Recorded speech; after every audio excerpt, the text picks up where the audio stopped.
What's up, everybody? I hope you're having a fantastic New Year's Day.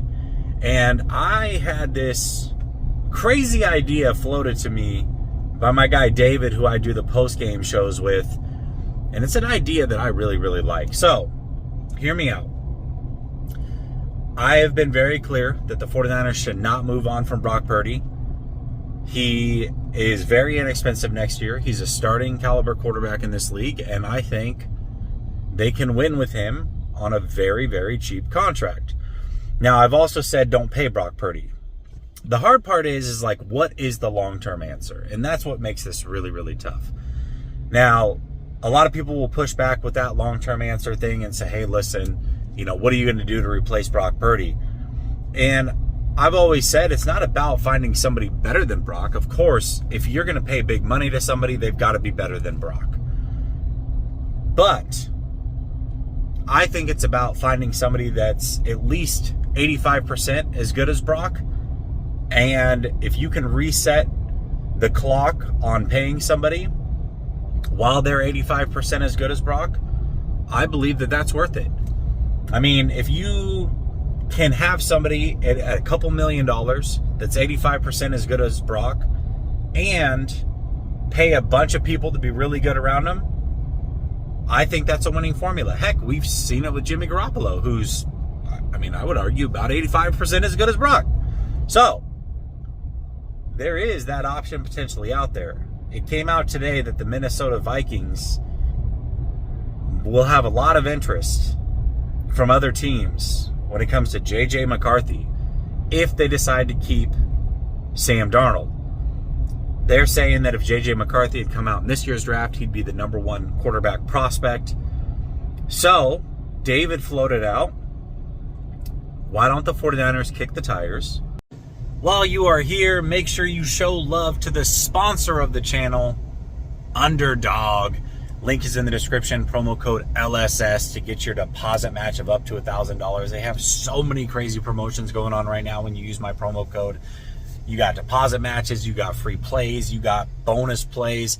So many things happening with the NBA season starting, NFL season being about halfway through. Do not miss out. Last week I cashed in myself on a $350 play. So make sure you play responsibly first. That is first and foremost. Always play responsibly, but it is a lot of fun, whether you like fantasy the way that I do, whether you want to do more or lesses. They've got something for you, and showing love to the sponsor is showing love to the channel. Thank you, Underdog, for being a great sponsor. On trading Brock Purdy to a quarterback needy team, now most likely you're not going to get a first round pick for Brock Purdy because you've got to pay him a ton of money as well. Okay, you get a second round pick for Brock. You take that 11th overall pick that they currently hold and trade it to the Vikings for J.J. McCarthy. Now, the Vikings would do this because they only have, I think, a first-round pick in this year's draft, and then they have 2 fifth-round picks, I believe, in this year's draft.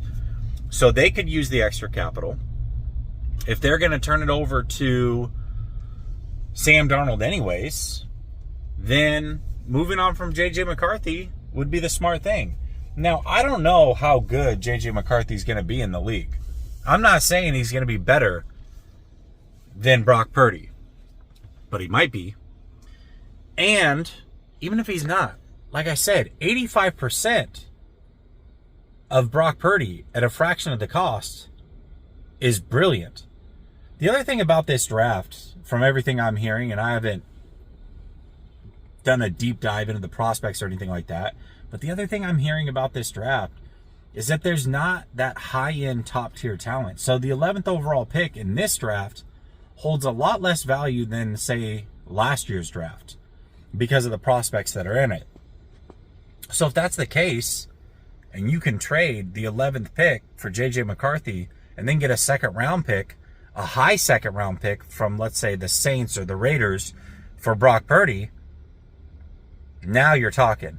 And then, just to make sure that they're good to go and that they have somebody to help kind of develop and mentor J.J. McCarthy, and also compete with him for this upcoming year, you can go bring in Kirk Cousins at the vet minimum. And you're talking about a quarterback room that's very inexpensive. You've got potentially the future franchise quarterback. And if not, at the very least, you've got a guy for the next 4 years who's very inexpensive, who I believe at worst case scenario would be 85% as good as Brock. Now, again, the likelihood of this happening, very, very slim to none. But it is an alternative option for those of you that say, oh, well, what are you going to do if you move on from Brock?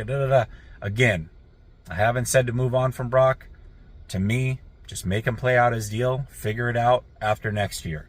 Maybe that's franchise tagging and trading him. Maybe that's franchise tagging and keeping him. Maybe that's a long-term deal. I don't know. But I do like this option. And if it's possible, the 49ers are now in a position where all options should be kept open, because it's not like this team is coming off of a Super Bowl or anything crazy like that. So something to think about. David, shout out to you for the idea. I enjoyed this.